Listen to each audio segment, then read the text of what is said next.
Well, then, Defend Our Democracy is urging President Ramaphosa to come clean regarding the 2020 robbery at his Phala Phala farm in Limpopo. We're joined tonight by Defend Our Democracy's Reverend Moss Ntlha. Reverend, a very good evening to you. Thank you so much for being on News at Prime. So you say in your statement that the President needs to take the country into his confidence about what happened on that farm in 2020. Does that mean then, as Defend Our Democracy, you don't believe that he's been entirely honest? Thank you for having us. Thank you for this opportunity.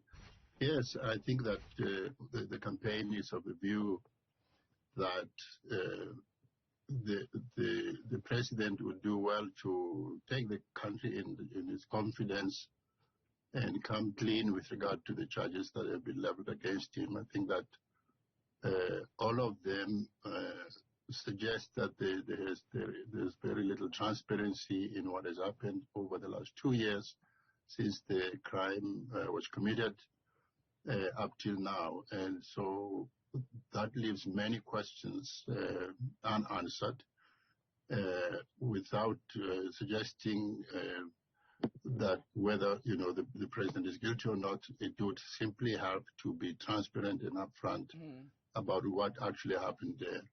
Well, he says he cannot expand further because, as things stand, this is an issue that's the subject of a police investigation. But you wonder why he can't tell the full story then, or answer those questions in detail, if there's nothing to hide, because surely then the story wouldn't change. That's correct, and I think that that goes into the matter of legality, and obviously we would very much like to defer to the courts in terms of, at the end of the day, the court of public opinion can't have a ruling on the matter without getting that certified within the justice system. So I think there is merit in saying let the law take its course and let this matter be fully investigated. But what the campaign requires is, even if it went that route, it would be good to have it done in a manner that is transparent, that allows for the public to develop the sense that there's nothing being put under the table, that justice is not only done, but it is seen to be done. And so, yes, we are fully for the judiciary, for the justice system to take its course and the hopes to investigate. But to the degree that the president is able to take the country in his confidence about what happened, we hear that he says that the amount involved is not $4 million. We don't know how much is involved. He doesn't say.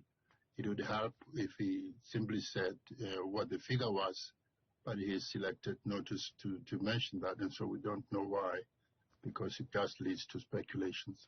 And Reverend, just to be clear, so you're saying you respect that the investigations have to go ahead, and if indeed there is a criminal matter registered with the court, that it be settled in that way. But you also, if I'm hearing you correctly, are saying it's simply not enough for the president at this stage to say that he is waiting for that process to conclude before answering directly some of the issues about the sum of money, when he knew what detail about what happened, and why, for example, we weren't informed through a statement from the presidency, for instance, that the head of state had been a victim of crime.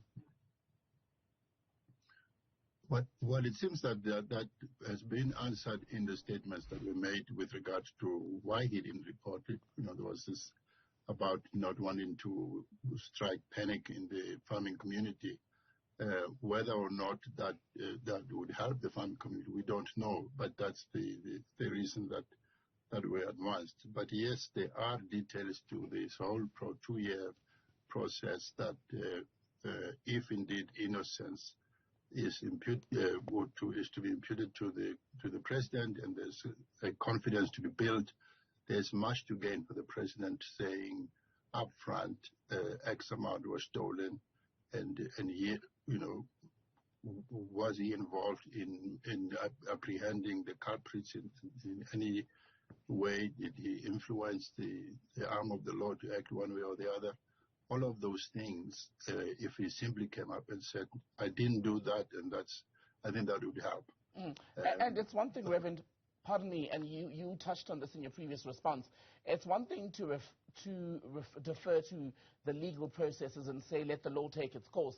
But as you yourself were just saying, in such contested political terrain, in a country where many South Africans have lost any sort of confidence in the integrity of the political leaders, not answering questions pending the outcome of a criminal investigation only feeds into speculation, supposition, and even political motive for some of it, no?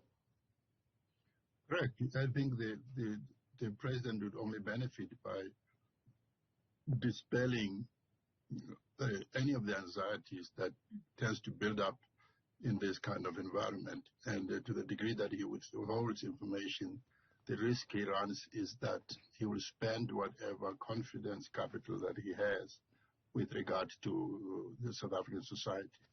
I think one says that without closing one's eye completely on the environment in which this is playing out. I think we know that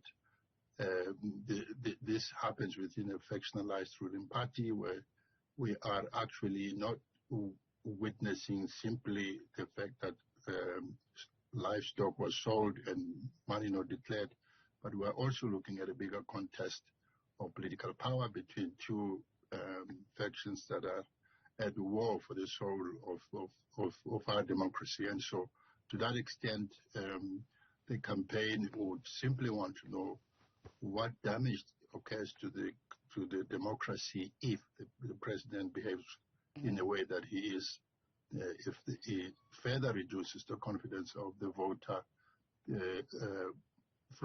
from our public institutions. And I think, as you know, the last local elections showed the declining confidence in our voting system, and our democracy is the worst for it. And does this weaken public confidence? I think the answer is certainly yes. Should he step down, sir, or step aside, the president, while these investigations continue? Because that is the call from the opposition parties, some of them at least, in Parliament. I think that it would. It's premature to come to that conclusion simply on the say-so of the one who goes to the police station to lay the charge. And I think the opposition party knows very well, and I think we've heard one of the leading voices in the opposition ranks who has publicly admitted at some point that they were deceived in making such charges against the sitting president. So we don't, as a campaign, want to just simply do and say what the opposition parties are saying, because they are at war with each other, not for the well-being of the rest of society, but for their political advantage. And so in that sense, we think that there is simply not enough answers on the table to warrant one action or the other. I think there's a sense in which the investigation should be allowed to proceed, and we can know for sure what happens. And certainly, I think when the verdict is that he is guilty, not only should he step aside, I think that is the ANC step-aside rule, but I think it would, if he had interest in the survival of our democracy and the rule of law, it would be good for him to just step aside and let somebody else take the leadership. Reverend Moss Ntlha from Defend Our Democracy. Good to have your time, so thank you very much.